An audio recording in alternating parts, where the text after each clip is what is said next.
Basavanagouda Patil Yatnal Hindu fire brand ಅಂತಾನೆ ಹೆಸರು. ನಿನ್ನೆ ಯತ್ನಾಳ್ ಮದ್ದೂರಿಗೆ ತೆರಳಿದ್ರು. ಈಗಾಗಲೇ ನಿಮ್ಗೆ ಗೊತ್ತು ಮದ್ದೂರು ಯಾವ ರೀತಿ ಅಂತ ಪರಿಸ್ಥಿತಿ ಇದೆ ಅಂತ. ಇದೇ ಸಂದರ್ಭದಲ್ಲಿ ಪಾಕಿಸ್ತಾನದ ಬಗ್ಗೆ ಮಾತನಾಡ್ತಾ ಯಾರು ಪಾಕಿಸ್ತಾನದ ಪರ ಜೈ ಅಂತಾರೋ ಅವರ ಬಾಯಿಗೆನೆ ಗುಂಡಿಟ್ಟು ಫೈರ್ ಮಾಡಬೇಕು ಅನ್ನುವಂಥ ಮಾತನ್ನು ಆಡಿದ್ರು. ಈಗ ಅದೇ ಮಾತು ದೊಡ್ಡ ವಿವಾದಕ್ಕೂ ಕೂಡ ಕಾರಣವಾಗಿದೆ. ಜೊತೆಗೆ ಅವರ ವಿರುದ್ಧ FIR ಕೂಡ ದಾಖಲಾಗಿದೆ. ನಿನ್ನೆ ಅವ್ರು ಏನು ಮಾತಾಡಿದ್ರು, ಅದಾದ್ಮೇಲೆ ಅದರ ಸುತ್ತ ಯಾವ ರೀತಿ ಪೊಲಿಟಿಕ್ಸ್ ಆಯಿತು, ಅದರ ಸಂಪೂರ್ಣ ಡೀಟೇಲ್ ನಾನು ಈ ಸ್ಟೋರಿಲಿ ಕೊಡ್ತೀನಿ.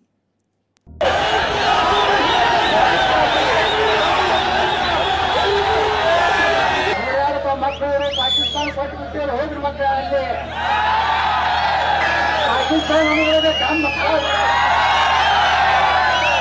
ಪಾಕಿಸ್ತಾನ ನಾ ಮಕ್ಕಳು ಕೊಡ್ತೀನಿ, ಒಂದು ಕಾಯಿಲೆ ಕುಡಿತೀನಿ. ವಿರಾವೇಶದಲ್ಲಿ ಮಾತಾಡಿ ಏನವರು ಅಚೀವ್ ಮಾಡ್ತಾರೆ ಗೊತ್ತಿಲ್ಲ. ನೀವು ಬಿಜೆಪಿ ಅವ್ರ ಕಿತ್ತು ಬಿಸಾಕಿರೋ ಪೈರುಗಳು ಮನುಷ್ಯೇತರ ಯಾರೇ ಹೇಳಿಕೆಗಳಿಗೆ ಪ್ರತಿಕ್ರಿಯೆ ಕೊಡುದು. 2 ಕೋತಿಗಳ ಬಗ್ಗೆ ನಾನು ಮಾತನಾಡುವುದು. ಇದು ದೊಡ್ಡ ಕೋತಿ, ನಾವು ಸಣ್ಣ ಕೋತಿ ಅಷ್ಟೇ. ರಾಜ್ಯ ರಾಜಕಾರಣದಲ್ಲಿ ಸಿಡಿಗುಂಡಿನಂತೆ ಮಾತನಾಡುವುದು ಅಂದರೆ ಅದು ಶಾಸಕ ಬಸನಗೌಡ ಪಾಟೀಲ್ ಯತ್ನಾಳ್. ಇವರು ಸ್ವಪಕ್ಷವನ್ನು ಬಿಡಲ್ಲ, ಅದ್ಯಾರನ್ನೂ ಕೇರ್ ಮಾಡಲ್ಲ, ಬೆಂಕಿ ಉಗುಳಿದಂತೆ ಮಾತನಾಡಿ ಬಿಡ್ತಾರೆ. ನಿನ್ನೆಯೂ ಮದ್ದೂರಿನಲ್ಲಿ ಸಿಡಿಲಿನಂತೆ ಅಬ್ಬರಿಸಿ ಬಿಟ್ಟಿದ್ರು. ರೋಷಾವೇಶವಾಗಿ ಆಡಿದ ಮಾತಿನ ವಿರುದ್ಧವೇ ಈಗ FIR ದಾಖಲಾಗಿದೆ. ಮಕ್ಕಳು ಪಾಕಿಸ್ತಾನ ಕೊಟ್ಟು ಬಿಟ್ಟಿದ್ದಾರೆ, ಹೋಗ್ರಿ ಮಕ್ಕಳು ಅಲ್ಲಿ ಮುಂದೆ ಒಂದು ಕಾಲು ಬರ್ತದ.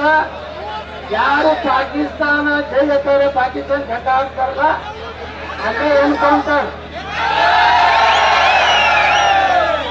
ಅವ್ರನ್ನ ಜೈಲಿಗೆ ಕರ್ಕೊಂಡು ಬರೋದು ಬರೋದಿಲ್ಲ.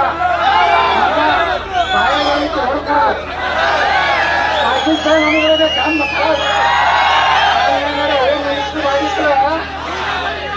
ನಮ್ಮ ಬಾಯಗೊಂಡ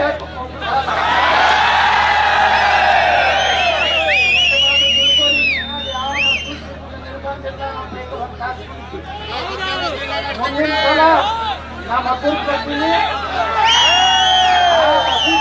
ಒಂದು ಕಾಯಿಲೆ ಕುಡಿತೀನಿ.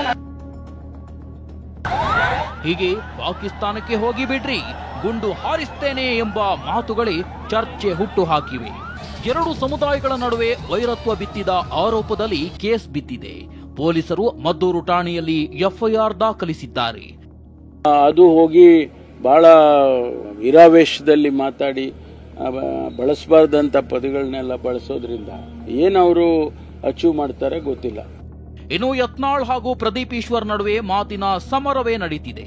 ಫೈರ್ ಪೇರು ಅಂತೆಲ್ಲ ನಾಯಕರು ಏಟಿಗೆ ಎದುರೇಟು ಕೊಡ್ತಿದ್ದಾರೆ. ನಾನು ಯತ್ನಾಳ್ಗೆ ಬಹಿರಂಗ ಸವಾಲಾಗ್ತಿದ್ದೀನಿ, ಬನ್ನಿ ಸರ್ ಒಂದು ಹಿಂದೂ ದೇವಾಲಯದಲ್ಲಿ ಕುತ್ಕೊಳ್ಳೋಣ, ಹಿಂದೂ ಧರ್ಮದ ಬಗ್ಗೆ ಚರ್ಚೆ ಇಡೋಣ. ನಿಮ್ಗೆ ಹಿಂದೂ ಧರ್ಮದ ಬಗ್ಗೆ ಎಷ್ಟು ಇನ್ಫಾರ್ಮೇಶನ್ ಗೊತ್ತೋ ಬಂದ್ ಮಾತಾ. ಪ್ರತಾಪ್ ಯತ್ನಾಳ್ಗೆ ಮತ್ತೊಮ್ಮೆ ಕರೀತಾ ಇದ್ದೀನಿ, ನೀವು ಬಿಜೆಪಿ ಅವ್ರ ಕಿತ್ತು ಬಿಸಾಕಿರೋ ಪೈರುಗಳು ಫೈರ್ಗಳಲ್ಲ. ನಾ ಮನುಷ್ಯರಿದ್ರೆ ಅವ್ರಿಗೆ ಅಟ್ಟೆ ಪ್ರತಿಕ್ರಿಯೆ ಕೊಡ್ತೀನಿ. ಕೇವಲ ಮನುಷ್ಯರಿಗೆ, ಮನುಷ್ಯೇತರ ಯಾರೇ ಹೇಳಿಕೆಗಳಿಗೆ ಪ್ರತಿಕ್ರಿಯೆ ಕೊಡುದಿಲ್ಲ.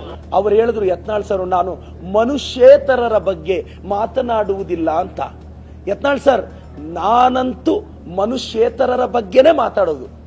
ಅಂದರೆ ಬಿಜಾಪುರದಿಂದ ಬಂದಿರುವ, ಮೈಸೂರಿನಿಂದ ಬಂದಿರುವ 2 ಕೋತಿಗಳ ಬಗ್ಗೆಯೇ ನಾನು ಮಾತನಾಡುವುದು. ಇಷ್ಟು ಮಾತ್ರವಲ್ಲ, ಪ್ರದೀಪ್ ಈಶ್ವರ್ ಯತ್ನಾಳ್ಗೆ ಚರ್ಚೆಗೆ ಆಹ್ವಾನಿಸಿದ್ರು. ಅವರದ್ದು ಬಾಲಿಶ ಹೇಳಿಕೆ ಅಂತ ವಿಜಯಪುರ ಶಾಸಕ ಅಲ್ಲಗಳೆದ್ರು. ಯತ್ನಾಳ್ಗೆ ಬಹಿರಂಗ ಸವಾಲಾಗ್ತಿದ್ದೀನಿ, ಬನ್ನಿ ಸರ್ ಒಂದು ಹಿಂದೂ ದೇವಾಲಯದಲ್ಲಿ ಕುತ್ಕೊಳ್ಳೋಣ, ಹಿಂದೂ ಧರ್ಮದ ಬಗ್ಗೆ ಚರ್ಚೆ ಇಡೋಣ. ನಿಮ್ಗೆ ಹಿಂದೂ ಧರ್ಮದ ಬಗ್ಗೆ ಎಷ್ಟು ಇನ್ಫಾರ್ಮೇಶನ್ ಗೊತ್ತೋ ಬಂದ್ ಮಾತಾಡಿ. ಇಂಥ ಬಾಲಿಶ ಹೇಳಿಕೆಗಳಿಗೆ ಅಂಥವ್ರಿಗೆಲ್ಲ ಉತ್ತರ ಕೊಡೋದು. ನಾವು ಕೊಡೋದಿದ್ರೆ ಡೈರೆಕ್ಟ್ ಸಿದ್ದರಾಮಯ್ಯ, DK ಶಿವಕುಮಾರ್, ಯಡಿಯೂರಪ್ಪ ಆಟೆ. ಇನ್ನು ಕೋತಿ ಅಂತ ಕರೆದಿದ್ದಕ್ಕೂ ಶಾಸಕ ಬಸನಗೌಡ ಪಾಟೀಲ್ ಯತ್ನಾಳ್ ತಿರುಗೇಟು ಕೊಟ್ಟಿದ್ದಾರೆ. ನಮಗ್ ಬೇಸರದ ಸಂಗತಿ ಏನಂದ್ರೆ ಲಾ ಅಂಡ್ ಆರ್ಡರ್ ಕಂಟ್ರೋಲ್ಗೆ ಬರುವಾಗ ಒಂದು ಕೋತಿ ಮೈಸೂರಿಂದ ಬರುತ್ತೆ, ಒಂದು ಕೋತಿ ಬಿಜಾಪುರದಿಂದ ಬರುತ್ತೆ. ಮಾತಾಡಿದ್ರೆ JCB ಅಂತಾರೆ. ಕೋತಿ ಯಾವಾಗಲೂ ನನ್ನಂಗೆ ಎಲ್ಲ ಕೋತಿಗಳು ಅವ ತಿಳ್ಕೊತಾರೆ ಅಷ್ಟೇ. ಕೋತಿ ತಲೆಯಾಗ ಏನಿರ್ತದೆ, ಮನುಷ್ಯರ ಅವರು ಕೋತಿ ಹೆಂಗೆ ವಿಚಾರ ಮಾಡ್ತಿರ್ತದೆ. ಇದು ದೊಡ್ಡ ಕೋತಿ, ನಾವು ಸಣ್ಣ ಕೋತಿ ಅಷ್ಟೇ. ಈ ನಡುವೆ ರಾಜ್ಯ ಸರ್ಕಾರವನ್ನ ಯತ್ನಾಳ್ ಹಿಂದೂ ವಿರೋಧಿ ಅಂತ ಕರೆದಿದ್ದಾರೆ. ನೇಪಾಳದ ಪರಿಸ್ಥಿತಿಯೇ ಇಲ್ಲೂ ಆಗಲಿದೆ ಎಂದಿದ್ದಾರೆ. ಈ ಮಾತಿಗೆ ಕಾಂಗ್ರೆಸ್ MLC BK ಹರಿಪ್ರಸಾದ್ ತಿರುಗೇಟು ಕೊಟ್ಟಿದ್ದಾರೆ. ಯಾವ ತರ ನೇಪಾಳ ಮಾದರಿ ಜನರು ಸಾಕಾಗೈತ್ರಿ ಭ್ರಷ್ಟಾಚಾರ. ಇವರು ಕೋಟಿ ಗಟ್ಟಲೆ ಡ್ಯೂಟಿ ಮಾಡ್ತಾ ಇದ್ದಾರೆ. ಯತ್ನಾಳ್ ಸಾಹೇಬರು ಕರ್ನಾಟಕ ರಾಜ್ಯ ಕೇಳಿದಾರ ಅಥವಾ ದೆಹಲಿಯಲ್ಲಿ ಇರ್ತಕ್ಕಂಥ ಮೋದಿ ಸರ್ಕಾರ ಕೇಳಿದಾರ ಅಂತ ನೋಡ್ಬೇಕು. ನೇಪಾಳದಲ್ಲಿ ಪಾರ್ಲಿಮೆಂಟ್ ನ ನುಗ್ಗಿ ಸುಟ್ಟಾಕಿಟ್ಟಿದ್ದಾರೆ, ಮಂತ್ರಿಗಳನ್ನ ಅಟ್ಟಾಡ್ಸ್ಕೊಂಡು ಹೊಡೆದಿದ್ದಾರೆ. ಸೊ ಇದರಿಂದ ಸ್ವಲ್ಪ ಎಚ್ಚರಿಕೆ ಗಂಟೆ ಇರಲಿ. ಅದರಿಂದ ಅವರು ಭವಿಷ್ಯವಾಣಿ ಹೇಳಿರಬೇಕು. ನಮ್ಮ ಯತ್ನಾಳ್ ಅವರು ಒಳ್ಳೆ ಭವಿಷ್ಯಕಾರರು, ಜ್ಯೋತಿಷ್ಯಕಾರರು ಅಂತ ಕಾಣುತ್ತೆ. ನಾಯಕರ ಈ ಜಟಾಪಟಿಗಳ ನಡುವೆ ಮದ್ದೂರಿನಲ್ಲಿ ಕಲ್ಲು ತೂರಾಟ ಪ್ರಕರಣದ ಮಾಸ್ಟರ್ ಮೈಂಡ್ ಸೇರಿ 7 ಮಂದಿ ಪೊಲೀಸ್ ಕಸ್ಟಡಿ ಪಡೆಯಲಾಗಿದೆ.